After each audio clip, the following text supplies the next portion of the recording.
even though sin in this world made so we would have genetic disabilities that would harm us, God still loves everybody the way they are, because God created them for a reason and for a purpose, and He created them exactly how He wanted them to be.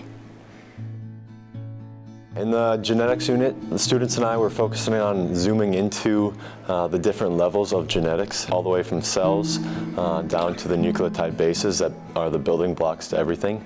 And in that time we saw God's order, but also some aspects of disorder due to the fall. We were talking about how Down syndrome is caused by an extra copy of chromosome 21, and how just not even like a big thing in one DNA strand can affect someone's whole body.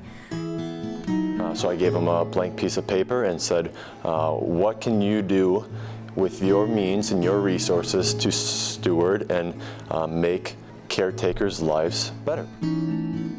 We served them a meal, we played games with them in the gym, we had lots of fun.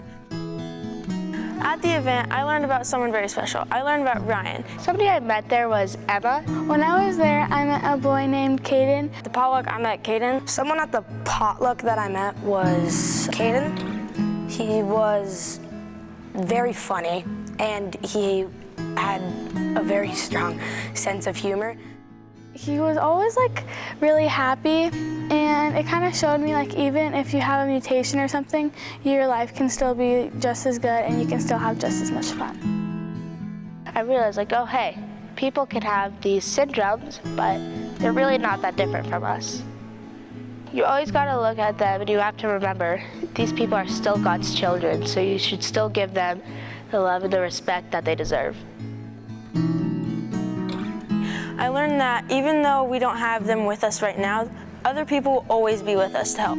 It doesn't matter if we know them or not, if they're neighbors, if they're best friends, they will always be there to help us in the tough times.